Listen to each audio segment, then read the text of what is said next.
10 પાઠ 9 ચક્ષુષ્માન અંધ એવ એટલે કે આંખવાળો હોવા છતાં આંધળો છે. આ પાઠ આજે આપણે સમજીશું.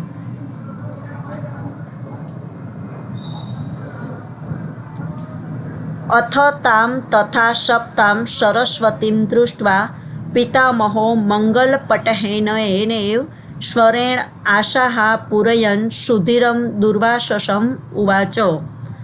અથ તામ એટલે હવે તે, અથ એટલે હવે, તામ એટલે તે, સપ્તામ એટલે શાપિત થયેલી, હવે તે પ્રમાણે, તથા એટલે તે પ્રમાણે, હવે તે પ્રમાણે શાપિત થયેલી, સરસ્વતીમ દૃષ્ટ્વા એટલે સરસ્વતીને જોઈને,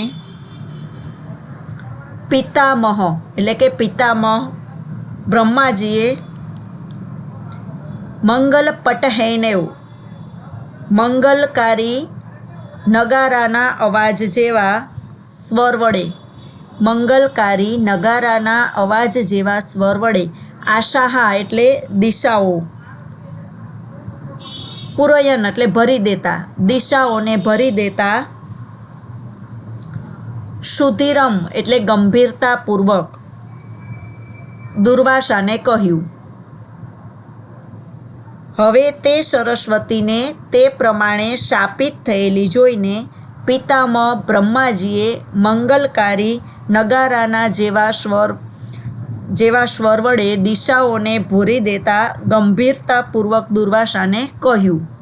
ઉવાચ એટલે કહ્યું. બ્રહ્મન ન ખલુ સાધુ સેવિતો અયમ પંથાહા. બ્રહ્મન એટલે કે હે બ્રાહ્મણ, ન ખલુ સાધુ, સાધુ એટલે સજ્જનો, તો આ સજ્જનો દ્વારા સેવિતો એટલે કે આચરવામાં આવેલ પંથાહા માર્ગ, ન ખલુ એટલે નથી, ખરેખર આ સજ્જનો દ્વારા આચરવામાં આવેલો માર્ગ નથી. યેનાશી, યેન અશી એટલે કે જેના પર, પ્રવૃત્ત જેના પર તમે ચાલ્યા છો. નિહંત્યેશ પરસ્તાત, નિહંત્યેશ પરસ્તાત, તે પરસ્તાત એટલે પાછળથી, નિહંત્ય એટલે હણી નાખે છે, એ પાછળથી હણી નાખે છે. ઇન્દ્રિયા સ્વસમુત્થાપિતમ હિ રજઃ કલુષયતિ દૃષ્ટિમ અનક્ષજિતામ. ઇન્દ્રિયા એટલે ઇન્દ્રિય અશ્વ, ઇન્દ્રિયોરૂપી અશ્વ વડે ઉડાડવામાં આવેલ, ઉત્થાપિતમ એટલે ઉડાડવામાં આવેલ, ઇન્દ્રિયોરૂપી ઘોડાઓ, અશ્વ એટલે ઘોડા, ઇન્દ્રિયોરૂપી ઘોડાઓ વડે ઉડાડવામાં આવેલ રજઃ એટલે રજ, અનક્ષજિતામ એટલે ચંચળ આંખોવાળાઓની, અનક્ષજિતામ એટલે ચંચળ આંખોવાળાઓની દ્રષ્ટિને કલુષયતિ મલિન કરી નાખે છે. કિયત દૂરમ વા ચક્ષુર ઈક્ષતે અથવા આંખ કેટલું દૂર જોવે છે, કિયત દૂરમ એટલે કેટલું દૂર, ચક્ષુર ઈક્ષતે જોવે છે. વિશુદ્ધયા હિ ધિયા પશ્યંતી, વિશુદ્ધયા એટલે શુદ્ધ બુદ્ધિ વડે જ, સિદ્ધ બુદ્ધિ વડે જ, ધિયા એટલે બુદ્ધિવાળાઓ બધા, કૃતબુદ્ધયઃ સર્વાન એટલે કે ખોટા અને સાચા વિષયોને,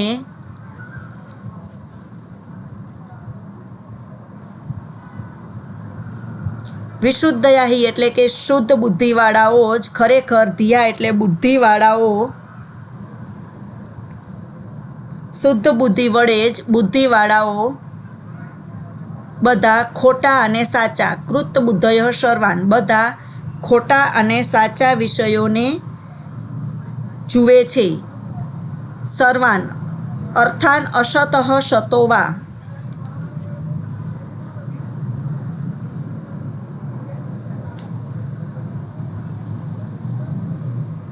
અસતઃ સતો વા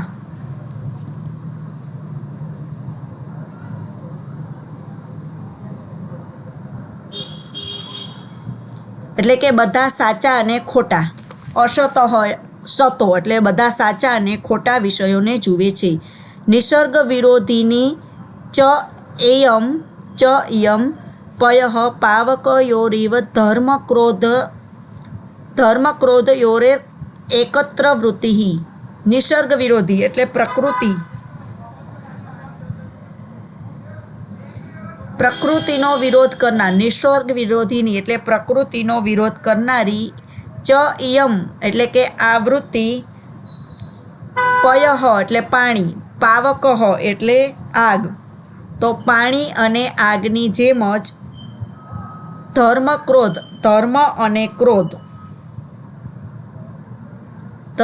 અને ક્રોધને એકત્ર કરનારી વૃત્તિ જેવી છે. આલોકમ અપહાય કથમ તમસી નિમજ્જસી. આલોક એટલે પ્રકાશ. આલોકમ એટલે કે પ્રકાશને, અપહાય એટલે છોડીને. આલોકમ અપહાય એટલે પ્રકાશને છોડીને. કથમ એટલે કે શા માટે, કેમ તમે, તમસી એટલે અંધકારમાં, નિમજ્જસી એટલે ડૂબી રહ્યા છો. તો પ્રકાશને છોડીને શા માટે તમે અંધકારમાં ડૂબી રહ્યા છો. ક્ષમા હિ મૂલમ સર્વ તપસામ. ક્ષમા બધી તપસ્યાઓનું મૂળ છે. સર્વ તપસામ એટલે બધી તપસ્યાઓનું મૂલમ એટલે કે મૂળ છે.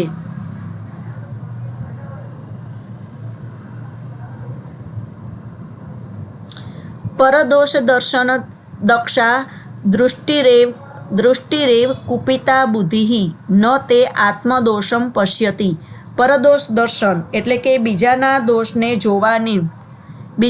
દોષને જોવામાં દક્ષા એટલે નિપુણ. પરદોષ દર્શન દક્ષા એટલે બીજાના દોષને જોવામાં નિપુણ.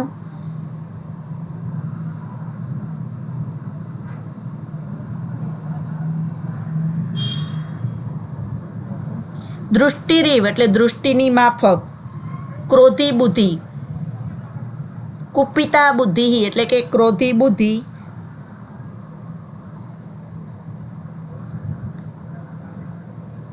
ન તે આત્મદોષમ પશ્યતિ એટલે તમારા પોતાના દોષને જોતી નથી. ક્વ એટલે ક્યાં.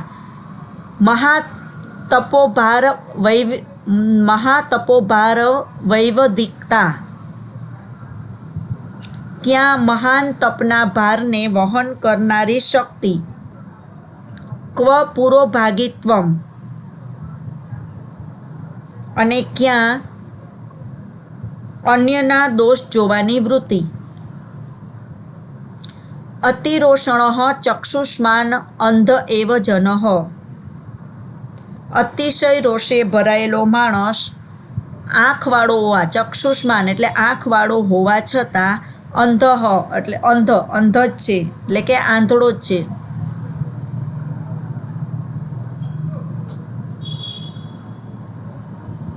નહીં કોપ કલુષિતા વિમૃશતિ મતિઃ.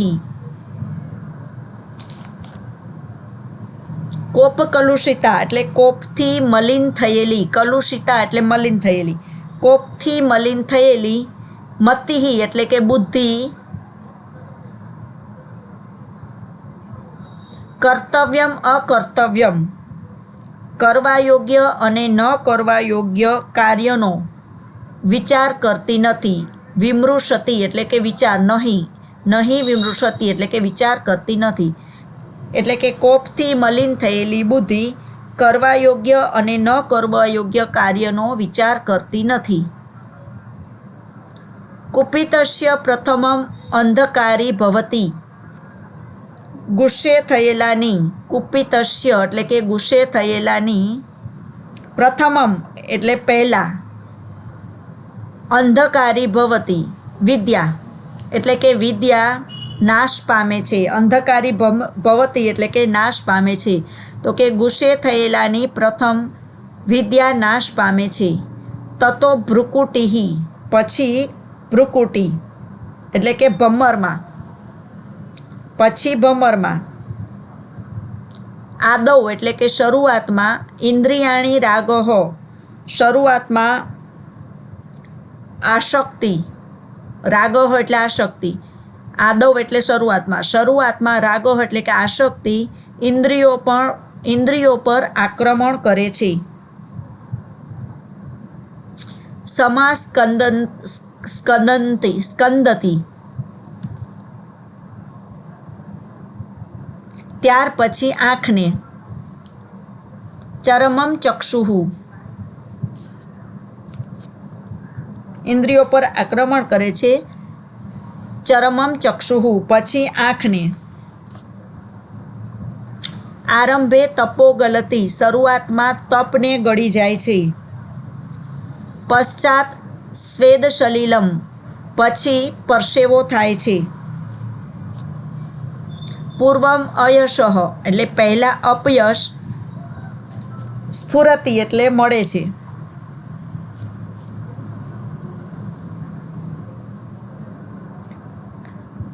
પહેલાં અપયશ અને અનંતરમ અધરહ એટલે પછી નીચલો હોઠ ફરકે છે. કથમ લોક વિનાશાય તે, કથમ એટલે કે શા માટે, લોક વિનાશાય તો કે લોકોના વિનાશ માટે,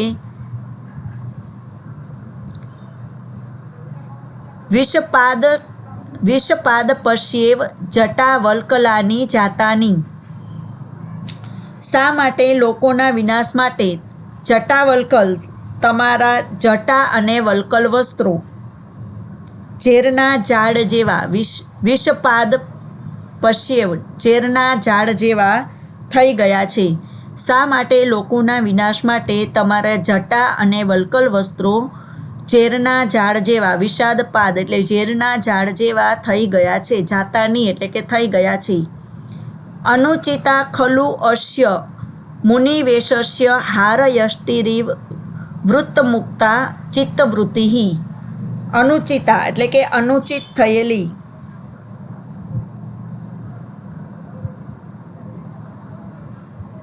ખલુ એટલે ખરેખર આ મુનિવેશની હારમાળા જેવી, ખરેખર આ મુનિવેશની હારયષ્ટિ એટલે કે હારમાળા જેવી સદાચાર વૃત્તિ, વૃત્તમુક્તા ચિત્તવૃત્તિ, સદાચાર રહિત, વૃત્તમુક્તા એટલે કે સદાચાર રહિત મનોવૃત્તિ, ચિત્તવૃત્તિ એટલે કે મનોવૃત્તિ અનુચિત થઈ ગઈ છે. ખરેખર આ મુનિવેશની હારમાળા જેવી સદાચાર રહિત મનોવૃત્તિ અનુચિત થઈ ગઈ છે. શૈલુષ એટલે કે નટની જેમ, ઈવ એટલે જેમ, શૈલુષ એટલે નટ, ઈવ એટલે જેમ, નટની જેમ. વૃથા એટલે નકામું, નટની જેમ તમે નકામું એટલે વ્યર્થ. વહશી કૃત્રિમમ વ્યર્થ, કૃત્રિમ. ઉપશમશૂન્યેન એટલે કે શાંતિ વિહોણા મનથી, ચેતસા એટલે મનથી. તાપસા કલ્પમ તપસ્વીના વેશને વહન કરો છો. નટની જેમ તમે વ્યર્થ, કૃત્રિમ વિહોણા, વ્યર્થ કૃત્રિમ શાંત વિહોણા મનથી તપસ્વીના વેશને વહન કરો છો. અલ્પમ અપી એટલે કે જરા પણ. હું તમારામાં, અલ્પમ ન તે પશ્યામી કુશલ જાતમ હું તમારામાં જરા જેટલો પણ શાણપણનો અંશ જોતો નથી. કુશલ જાતમ એટલે કે શાણપણનો અંશ, ન તે પશ્યામી એટલે કે જોતો નથી. આ પાઠ છે હર્ષચરિતના પ્રથમ ઉચ્છ્વાસમાંથી લેવામાં આવેલ છે. હવે આપણે સ્વાધ્યાય જોઈશું.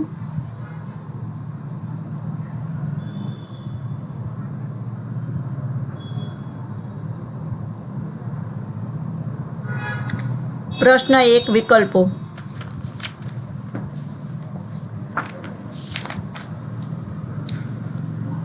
પહેલો પ્રશ્ન છે ઇન્દ્રિયા અશ્વ સમુત્થાપિતમ રજઃ કિમ કલુષયતિ, એટલે કે ઇન્દ્રિયો રૂપી અશ્વ વડે ઉડેલી રજ કોને મલિન કરે છે? તો જવાબ આવશે ગ, દૃષ્ટિમ એટલે કે દ્રષ્ટિને. નંબર 2 કુપિતા બુદ્ધિ કિમ ન પશ્યતી એટલે કે ક્રોધિત થયેલી બુદ્ધિ શું જોતી નથી? તો જવાબ છે ક આત્મદોષમ એટલે કે પોતાના દોષ. Number 3, કુપિતસ્ય સ્વેદ સલિલાત પૂર્વમ Kim ગલતી. કોપથી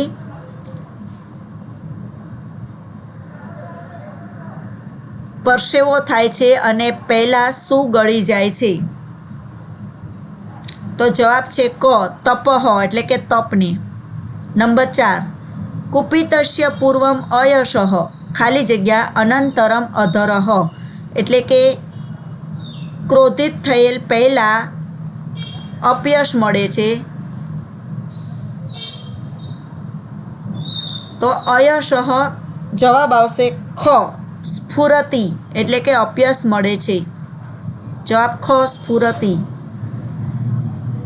નંબર 5, શૈલુષ શબ્દસ્ય કહ અર્થ? શૈલુષ શબ્દનો શો અર્થ થાય? જવાબ છે ખ નટ. નંબર 6, વૃત્તમુક્તા ચિત્તવૃત્તિ કીદૃશી એવ. સદાચાર રહિત મનોવૃત્તિ કેવી હોય છે? તો ક હારયષ્ટિ હારમાળા જેવી. પ્રશ્ન નંબર 2, સંસ્કૃતમાં પ્રશ્નોના ઉત્તર.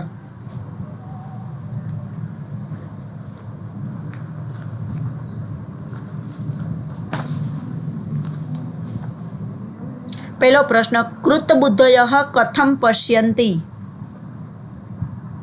તો જવાબ આવશે કૃતબુદ્ધયઃ વિશુદ્ધયા ધિયા અશતઃ શતો વા સર્વાન અર્થાન પશ્યન્તિ. એટલે કે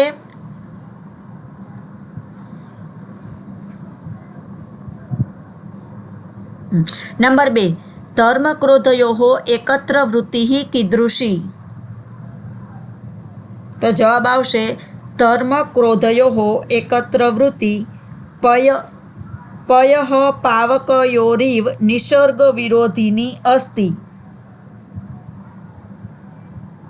એટલે કે પાણી અને અગ્નિની જેમ કુદરતની વિરોધી કરનારી હોય છે. નંબર 3, કોપ કલુષિતા મતિ કિમ ન વિમૃશ્યતિ.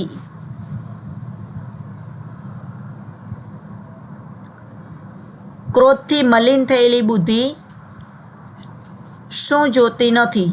તો નંબર 3નો જવાબ આવશે કોપ કલુષિતા મતિ કાર્યમ અકાર્યમ વા. કિમની જગ્યાએ કાર્યમ અકાર્યમ વા ન વિમૃશતિ. નંબર 4, મુનિવેશસ્ય કા અનુચિતા.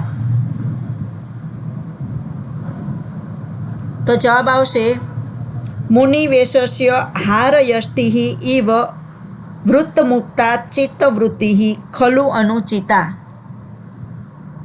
નંબર 5, ક્રોધાંધસ્ય કિમ અંધકારી ભવતિ. કિમની જગ્યાએ વિદ્યા. ક્રોધાંધસ્ય વિદ્યા અંધકારી ભવતી એટલે કે ક્રોધથી પહેલાં વિદ્યાનો નાશ થાય છે. નંબર 6, દુર્વાસાહ કીદૃશેન ચેતસા તાપસા કલ્પમ વહતી. તો જવાબ આવશે દુર્વાસાહ શૈલુષઃ ઇવ વૃથા વહતી કૃત્રિમમ ઉપશમશૂન્યેન ચેતસા તાપસકલ્પમ વહતી. નંબર 3, સમાસના પ્રકાર. મંગલ પટહેન એ છે કર્મધારય સમાસ. નંબર 2, સાધુ સેવિતઃ તૃતીયા તત્પુરુષ સમાસ. નંબર 3, કૃતબુદ્ધયઃ બહુવ્રીહિ સમાસ. નંબર 4, કોપ કલુષિતા તૃતીયા તત્પુરુષ સમાસ એટલે કે કોપથી કલુષિત થયેલી, થી જોડાયેલ છે એટલે તૃતીયા. ધર્મ ક્રોધયો તો દ્વંદ્વ સમાસ, ધર્મ અને ક્રોધ. નંબર 6, વિષપાદ પશ્યો ઉપપદ તત્પુરુષ સમાસ. હવે નંબર 4, સંધિ,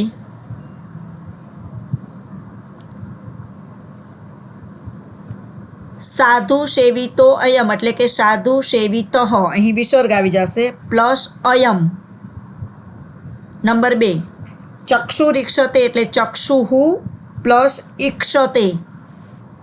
નંબર 3 તતો ભ્રુકુટિ એટલે તતઃ પ્લસ ભ્રુકુટિ, અહીં વિસર્ગ આવી જશે. નંબર 4 અંધ એવ, અંધ વિસર્ગ આવશે, અંધ પ્લસ એવ. પ્રશ્ન નંબર 5 પ્રશ્નાર્થ વાક્ય બનાવવાનું છે. અહીં પિતામહ શબ્દ નીકળી જશે અને આવશે પિતામહ સુધીરમ ઉવાચ એટલે કોણ ગંભીરતાપૂર્વક બોલ્યું. તો પહેલામાં આવશે કહ, કહ છે નંબર 1માં આવશે કહ સુધીરમ ઉવાચ.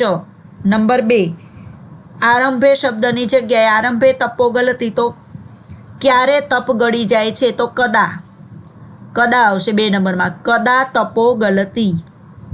નંબર 3 કુપિતસ્ય શબ્દ નીકળી જશે અને આવશે કશ્ય, કશ્ય, તો 3માં કશ્ય મતિ કર્તવ્યમ અકર્તવ્યમ ન વિમૃશતિ એટલે કે કેવી બુદ્ધિ. નંબર 4 કુપિતા બુદ્ધિ, તો અહીં પણ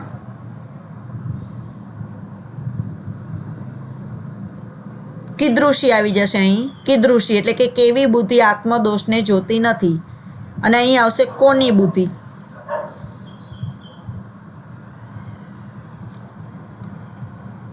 નંબર 6 ગુજરાતીમાં સવાલ જવાબ. પ્રશ્ન પહેલો દુર્વાસાએ કોને શાપ આપ્યો, તો દુર્વાસાએ બ્રહ્માજીની સભામાં સરસ્વતી દેવીને શ્રાપ આપ્યો. શા માટે, તો પિતામહ બ્રહ્માજીની સભામાં દુર્વાસા મુનિ સામવેદના મંત્રનું ગાન કરતા હતા. ત્યારે તે બીજા એક મુનિ સાથે ઝઘડી પડ્યા અને મંત્રગાનમાં ક્ષતિ થઈ ગઈ. આથી દેવી સરસ્વતીને હસવું આવ્યું. દુર્વાસા આ જોઈને ક્રોધિત થયા અને તેમણે સરસ્વતીને મૃત્યુલોકમાં ઉતરવાનો શાપ આપ્યો. નંબર 2 ધર્મ અને ક્રોધનું સાથે હોવું તે કોના સમાન છે, તો ધર્મ અને ક્રોધનું સાથે હોવું તે પાણી અને આગના સાથે હોવા સમાન છે. ધર્મ સાથે ક્રોધનું હોવું એ સ્વભાવથી જ વિરુદ્ધ છે. આમ પાણી અને આગ સાથે હોય તો પ્રકૃતિ વિરોધી બાબત છે. નંબર 3 બ્રહ્મા દુર્વાસાને નટ સાથે કેમ સરખાવે છે, જવાબ નટ મનથી અશાંત હોય ત્યારે પણ કૃત્રિમ રીતે તપસ્વીનો વેશ ધારણ કરીને તેનો અભિનય કરે છે. તેમ દુર્વાસા મુનિ વેશમાં હોય ત્યારે સદાચારવાળા હોવા જોઈએ, પણ તે સદાચાર રહિત મનોવૃત્તિ ધરાવનાર કૃત્રિમ તપસ્વી જેવી ભૂમિકા ભજવી રહ્યા હતા. આ કારણે બ્રહ્મા દુર્વાસાને નટ સાથે સરખાવે છે. નંબર 4 દુર્વાસાના જટાવલ્કલ કોના જેવા છે અને શા માટે, તો દુર્વાસા મુનિના જટાવલ્કલ એક મુનિને છાજે તેવા લોકોને સાતા આપનારા નથી. તે લોકોનો વિનાશ કરનાર ઝેરના ઝાડ જેવા બની ગયા છે. દુર્વાસાના મુનિવેશની હારમાળા જેવી સદાચાર રહિત મનોવૃત્તિ અનુચિત થઈ ગઈ છે. નંબર 5 બ્રહ્મા ક્ષમા અંગે શું કહે છે, તો બ્રહ્મા દુર્વાસા મુનિને કહે છે ક્ષમા સર્વ પ્રકારની તપસ્યાઓનું મૂળ છે. અન્યના દોષ જોવામાં નિપુણ દ્રષ્ટિની માફક કોપવશ થયેલી બુદ્ધિ પોતાના દોષને જોઈ શકતી નથી. મહાન તપના ભારને વહન કરનારી શક્તિ અને બીજાના દોષ જોવાની વૃત્તિ વચ્ચે ઘણું મોટું અંતર હોય છે. અતિશય રોષે ભરાયેલ માણસ આંખવાળો હોવા છતાં પણ આંધળો જ છે. હવે અહીં ટૂંકનું ક્રોધની શારીરિક અસરો, તો હમણાં આપણે ક્રોધ વિશે બોલ્યા એ જ આવશે, અને બ્રહ્માનો દુર્વાસાને ઠપકો તો એ પાઠમાંથી આવશે. હવે પ્રશ્ન નંબર 8 જોડકા. નંબર 1 આરંભે તપો ગલતી, તો એમાં જવાબ આવશે 2 નંબર પશ્ચાત સ્વેદ સલિલમ એટલે કે પહેલાં તપ ગળી જાય છે ને પછી પરસેવો થાય છે. નંબર 2 આદૌ ઇન્દ્રિયાણી રાગઃ સમા સ્કંદતી, એટલે કે પહેલાં ઇન્દ્રિયોમાં રાગ થાય છે અને પછી રાગ સ્ફુરે છે. અને પછી નંબર 4 ચરમમ ચક્ષુહુ, નંબર 2માં ચરમમ ચક્ષુહુ એટલે પછી આંખો ઉપર આવે છે. નંબર 3 પ્રથમમ અંધકારી ભવતી વિદ્યા, એટલે કે પહેલાં વિદ્યાનો નાશ થાય છે. 3માં નંબર 5 તતો ભ્રુકુટિ, પછી ભ્રમરમાં પણ. નંબર 4 પૂર્વમ અયશઃ સ્ફુરતી, એટલે કે પહેલાં અપયશ આપે છે.